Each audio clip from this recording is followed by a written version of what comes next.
AVP 24 news परिवार की तरफ से सभी देशवासियों को ईद की तहे दिल से मुबारकबाद। ईद को सुरक्षित तरीके से मनाएं। गले न मिले मास्क लगाएं। 2 गज की दूरी बनाए रखें, सुरक्षित रहें, घर पर रहें, अपना और अपने परिवार का ख्याल रखें। त्योहार को सादगी और सुरक्षा के साथ मनाएं और हाँ, कोरोना नियमों का पालन करें।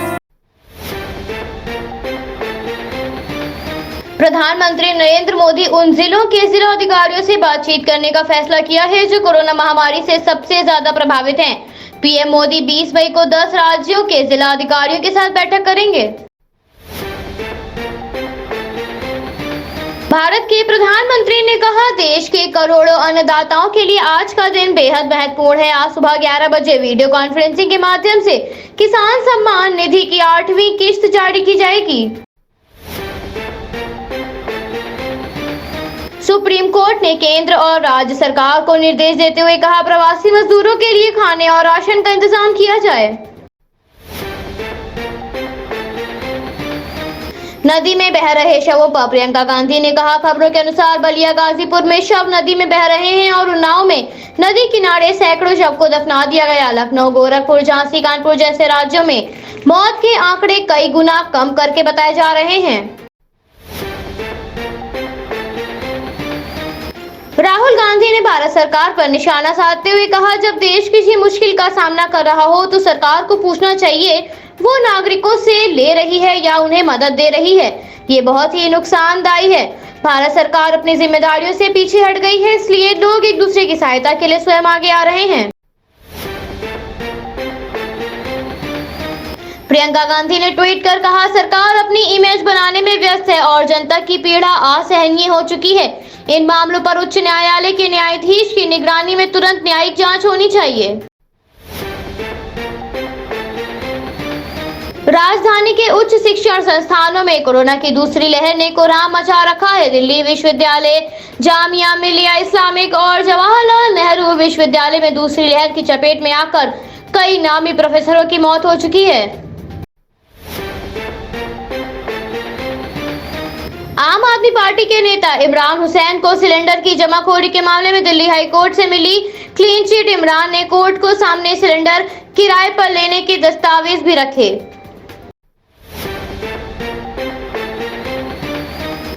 स्वास्थ्य मंत्रालय के संयुक्त सचिव लव अग्रवाल ने बताया, 24 राज्य शासित प्रदेश ऐसे हैं जहां 15% से ज्यादा पॉजिटिविटी रेट है। मुख्यमंत्री योगी आदित्यनाथ ने कोरोना पर राज्य की स्थिति की जानकारी देते हुए बताया, प्रदेश में 377 नए ऑक्सीजन प्लांट लगाने की सहमति बन गई है। साथ ही अस्पतालों में बेड की संख्या बढ़ाई गई है। उत्तर प्रदेश के मुख्यमंत्री ने मथुरा में जिला अस्पताल पहुंचकर इंटीग्रेटेड कोविड कमांड सेंटर का निरीक्षण किया। उत्तर प्रदेश अपर मुख्य सचिव सूचना अमित मोहन प्रसाद ने बताया, पिछले 24 घंटों में कोविड-19 के 17,775 नए मामले सामने आए और 19,425 लोग डिस्चार्ज हुए हैं। उत्तर प्रदेश में पंचायत चुनाव में ड्यूटी के दौरान कोरोना से जान गंवाने वाले कर्मचारियों को योगी सरकार देगी 30-30 लाख रुपए का मुआवजा। उत्तर प्रदेश स्वास्थ्य मंत्री जय प्रताप सिंह ने नदियों में मिल रहे शवों को लेकर जिला अधिकारियों को निर्देश दिए कि वो इसकी जांच पड़ताल करें और पता लगाएं कहां से आ रहे हैं ये शव और क्या ये कोरोना पेशेंट थे। उत्तर प्रदेश के उन्नाव में सामुदायिक और प्राथमिक चिकित्सा केंद्रों में प्रभारी 14 डॉक्टरों ने प्रशासनिक अधिकारियों पर मानसिक उत्पीड़न का आरोप लगाते हुए इस्तीफा दिया है। हालांकि सीएमओ आशुतोष कुमार ने बताया, सभी डॉक्टर काम पर लौट चुके हैं।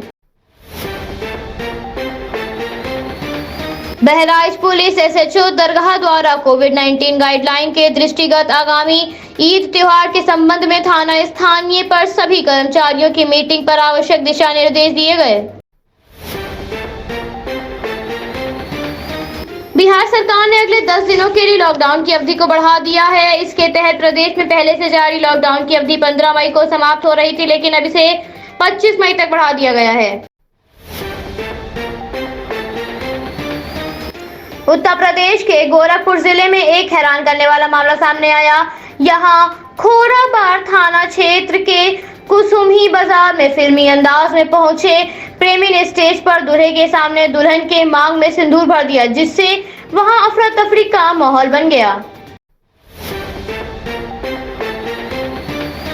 भरतपुर जिले के RBM अस्पताल में एक ही परिवार के दो पक्ष आपस में भिड़ गए। वार्ड में रखे पंखों से एक दूसरे पर हमला किया गया, जिसके बाद नर्सिंग कर्मचारियों के बीच बचाव करने के बाद दोनों पक्षों को रोका गया। मध्य प्रदेश में आज से शुरू होगा 18 साल के ऊपर के लोगों के लिए टीकाकरण। सुबह 9 बजे से 11 बजे के बीच पब्लिश किए जाएंगे स्टॉल। मध्य प्रदेश मुख्यमंत्री ने कहा, कोविड-19 का संकट इसलिए बढ़ा क्योंकि सर्दी, जुकाम, बुखार मानकर लोग घर पर ही इलाज कर रहे थे। समय रहते इसका इलाज शुरू कर दिया जाए तो व्यक्ति आसानी से स्वस्थ हो जाता है। पश्चिम बंगाल के राज्यपाल जगदीप धनखड़ ने राज्य में चुनाव के बाद कूच बिहार के शीतलकुची में हुई हिंसा से पीड़ित लोगों से मुलाकात की। भारत में अहम फैसला लेते हुए बच्चों पर कोवैक्सीन के दूसरे और तीसरे चरण के ट्रायल को मंजूरी दी गई है, जिसमें 2 से 18 साल के बच्चों पर वैक्सीनेशन का ट्रायल किया जाएगा। कोरोना काल में छत्तीसगढ़ सरकार का बड़ा फैसला, राजभवन, सीएम हाउस समेत सभी प्रमुख निर्माण कार्यों पर लगाई रोक, जिसकी जानकारी छत्तीसगढ़ सरकार की ओर से साझा की गई। हैदराबाद में कोरोना ग्राफ लगातार बढ़ रहा है। इस बीच ईद की शॉपिंग के लिए लॉकडाउन में छूट दी गई थी, जिसके बाद बाजार में लोगों की भीड़ उमड़ आई, जहां कोरोना नियमों का जमकर उल्लंघन किया गया। शमशान घाट पर बढ़ते हुए प्रदूषण को लेकर बॉम्बे हाईकोर्ट ने चिंता जताई, जिसके लिए सरकार ने कहा अंत्येष्टि के आधुनिक तरीकों को अपनाने पर गौर किया जाए।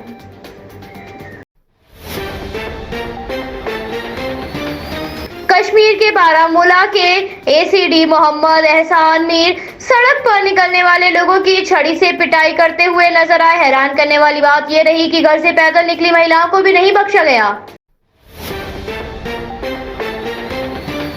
आरोग्य सेतु ऐप को लेकर खबर सामने आ रही है कि अब इस ऐप पर भी मिलेगा प्लाज्मा डोनर की लिस्ट, जिसके लिए ऐप में जल्द ही अपडेट आ सकता है। देश के कई बड़े राज्यों में कोरोना महामारी के संक्रमण की चेन को तोड़ने के लिए राज्यव्यापी लॉकडाउन लगाया गया है। बिहार, महाराष्ट्र, झारखंड समेत देश के कई बड़े राज्यों ने इसे आगे बढ़ाने का फैसला लिया है। ICC टेस्ट टीम रैंकिंग का वार्षिक अपडेट जारी होने पर भारत पहले स्थान पर बना हुआ है और न्यूजीलैंड दूसरे स्थान पर, तो वहीं ऑस्ट्रेलिया चौथे पायदान पर बरकरार है। नीति आयोग के सदस्य डॉक्टर VK पॉल ने कहा, भारत में अगले हफ्ते से स्पुतनिक वैक्सीन की बिक्री शुरू हो जाएगी। ये बाजार में भी उपलब्ध होगी। नीति आयोग के मेंबर डॉक्टर VK पॉल ने कहा, 216 करोड़ वैक्सीन की खुराक भारत में अगस्त से लेकर दिसंबर के महीने में भारत और भारतीय नागरिकों के लिए मैन्युफैक्चर की गई। कोरोना महामारी से लड़ने के लिए ग्रैन्यूल्स इंडिया तेलंगाना सरकार को पैरासीटामोल 500 mg की 16 करोड़ टैबलेट मुफ्त देगी।